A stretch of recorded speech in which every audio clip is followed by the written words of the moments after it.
Alors bonjour à tous, donc Sylvain Garms. Je porte le projet Swap and Surf. Donc c'est de l'hébergement collaboratif pensé pour les surfeurs et bien plus. Mais on va commencer par un film. Donc là j'appelle la technique. Top Magnéto, on va envoyer un film pour commencer.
Alors déjà de le voir sur grand écran, ça fout des frissons, ça me fait bizarre.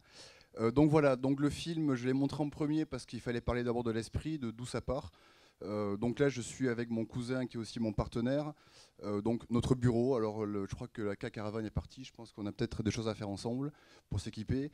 Donc on a commencé à parler de ce projet avec mon cousin il y a de ça déjà plus de 10 ans. Et c'est parti d'une expérience vécue de Philippe, donc, qui est avec moi ici.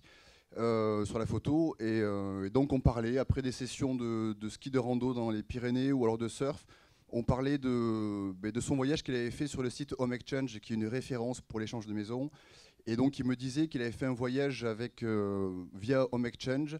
Donc lui il a 5 enfants, il est médecin, alors médecin à 5 enfants il devrait savoir comment on fait, mais bon il a 5 enfants, c'est compliqué de partir en voyage et il a réussi à partir avec ce site là, mais il m'a dit c'est compliqué parce que trouver la bonne personne, parce que voilà, il était sur un site qui est généraliste.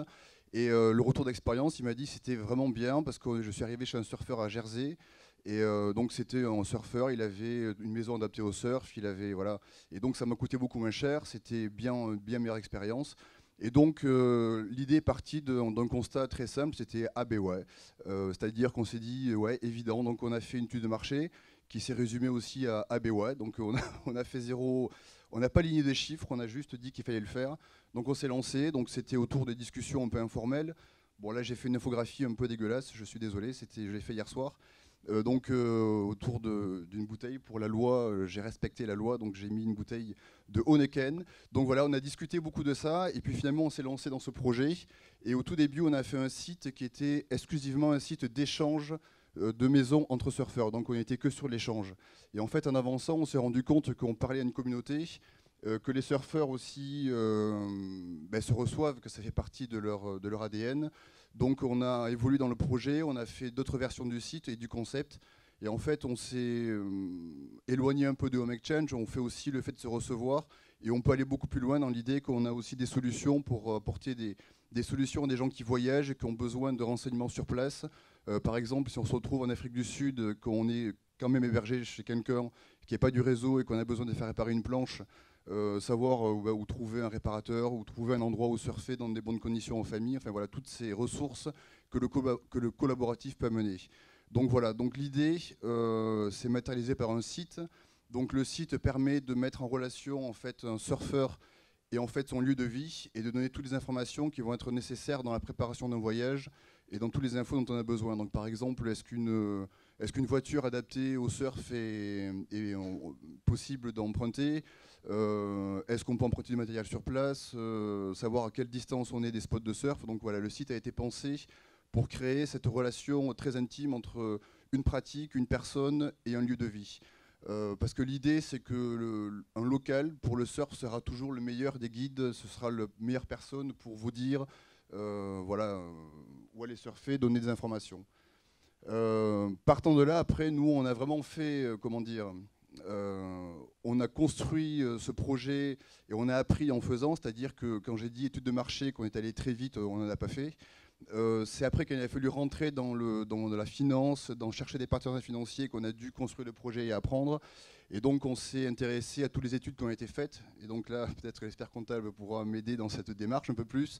Et donc on s'est intéressé à l'économie collaborative. Et on s'est rendu compte en fait qu'on était sur quelque chose qui explosait.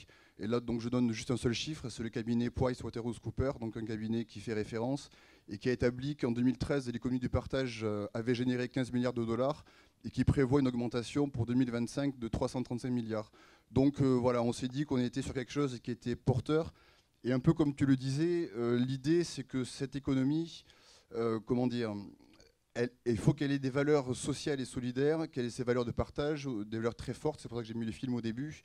Mais il faut aussi qu'elle soit sur un plan économique viable. Donc voilà, quand je dis qu'on a appris en faisant, c'est que vraiment tout l'aspect, comment dire, financier, etc., on a appris voilà, à prendre les codes et à savoir comment ça fonctionnait en faisant ce projet.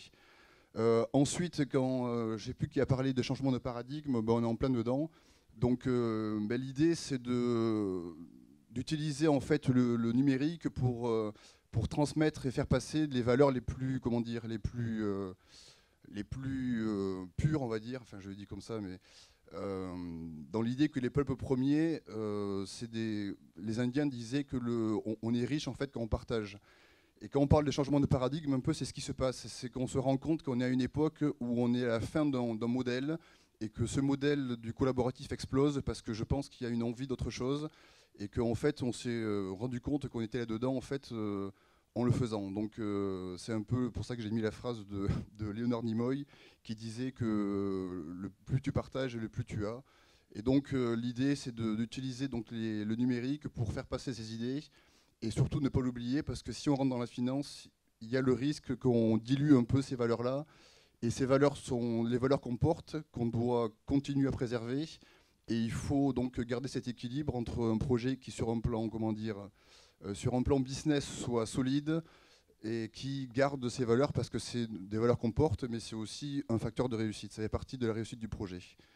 Dans cette optique, pour parler d'innovation, on a un peu un gourou, c'est Yvon Chouinard. Alors je parle de lui parce que, en plus, mon cousin l'a hébergé, c'est un peu lui qui n'a pas donné l'idée, mais mon cousin l'a hébergé un mois chez lui, à Guétari, il y a de ça plus de 20 ans. Et donc, dans la logique un peu de cette, comment dire, de cette façon d'innover, en fait, qui est... comment expliquer ça, une innovation, en fait, qui répond aussi à des valeurs très profondes. Donc, Yvon Chouinard, avec la marque Patagonia, il a fait cette publicité que peut-être vous connaissez, qui est Don't Buy This Jacket. C'est quelque chose qui quand même est assez aberrant pour, comment dire, pour la communication, c'est-à-dire que n'achetez pas cette jaquette. Et en fait, Patagonia, c'est la seule marque qui a réussi à progresser, alors que beaucoup de marques dans l'univers de l'outdoor ont connu une période difficile.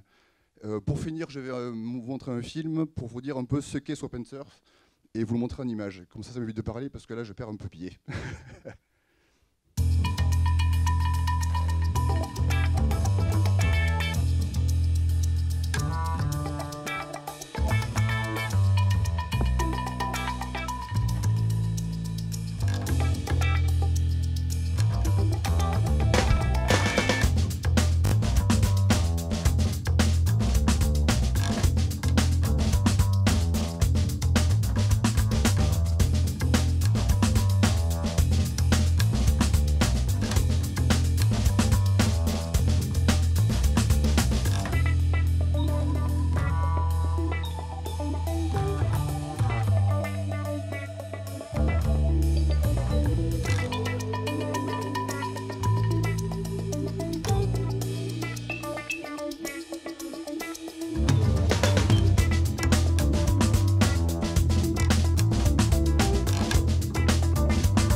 Voilà.